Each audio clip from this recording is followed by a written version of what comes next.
Distinguished President of the General Assembly, Mr. Peter Thompson, distinguished delegates, ladies and gentlemen.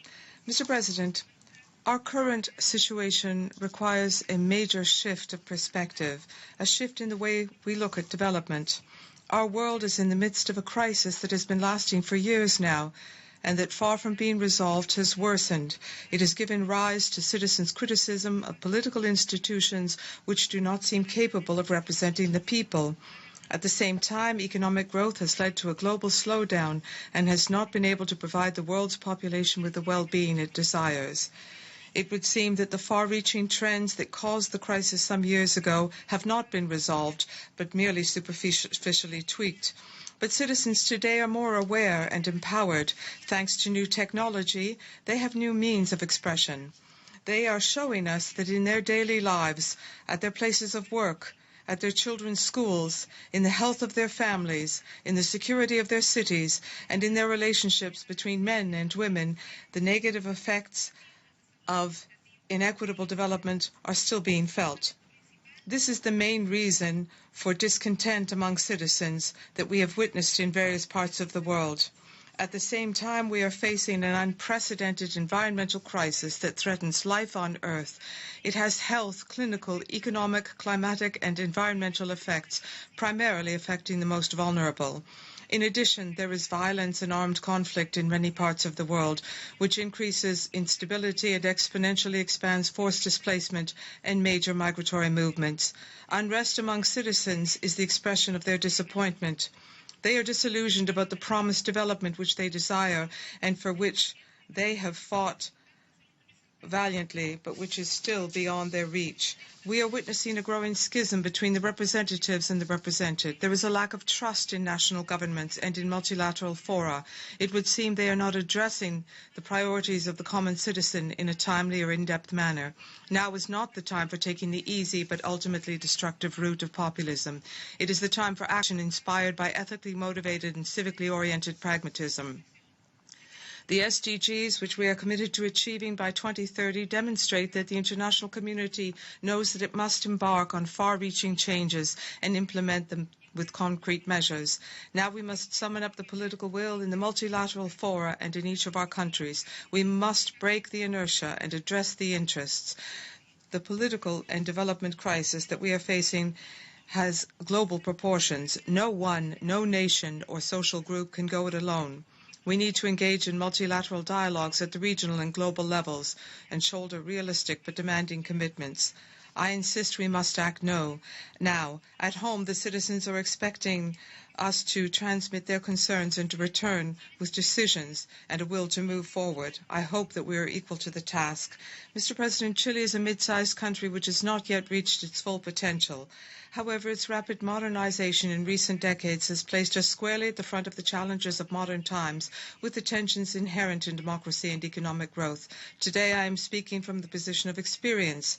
I am speaking from experience, having embarked on the changes requested by our citizens of my homeland. I know how difficult it is to make changes, but I also know the hope of seeing changes on the horizon. This is the course on which we embarked as a nation, but also as part of the international community. At the regional and international levels, our country has advocated a convergence in our diversity in Latin America, seeking a common agenda that, despite our differences, gives us strength as a group and as a region. And we have made progress. We are working on integration with Mexico, Colombia, and Peru in the Pacific Alliance, which has already got 49 observer states and which is growing stronger through commitment and pragmatism. The two integration mechanisms, the Pacific Alliance and Mercosur, today aim to promote a better Latin America, strengthening cooperation and emphasizing that national development and international relations are not two different subjects. In Latin America, there are significant differences. Despite this, we are working together to face new challenges.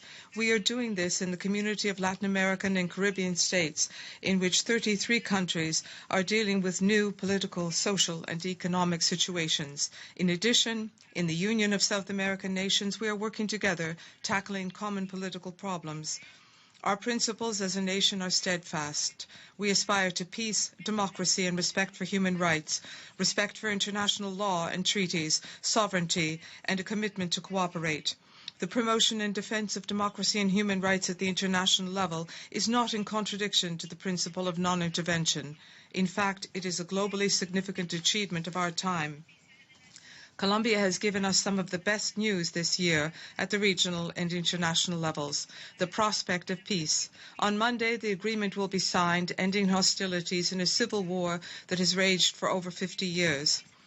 Chile, which had a difficult transition to democracy, wishes to continue helping its brother Latin American country to manage the post-conflict situation. This assistance includes military and police observers in the UN mission in Colombia, cooperating in solidarity as we did in brother countries such as Haiti.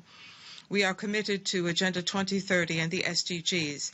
We also endorse the Paris Agreement, which is the most ambitious and focused agreement in the history of the multilateral negotiations on climate change. Together with Monaco and France, we sponsored the Because the Ocean Declaration, stressing the need to pay special attention to how environmental degradation affects ocean waters. The declaration has been signed by over 30 countries. Protection of the oceans is vital for our common future, and today they are under threat. Chile has therefore decided to take action by creating the Nazca Desventuradas Marine Reserve, which is the largest in Latin America. We are also engaged in South-South cooperation project to help Caribbean countries to combat marine pollution.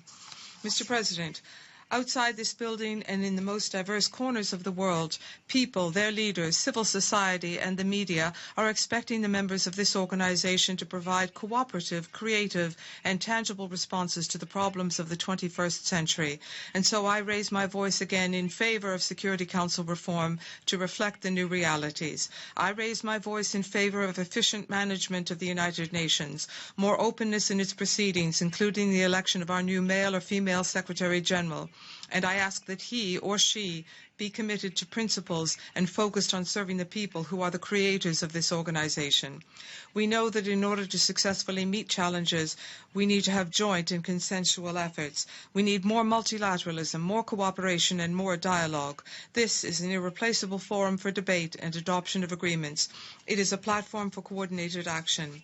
Chile is a country open to the world, which promotes clear-cut rules and political and economic agreements in order to advance.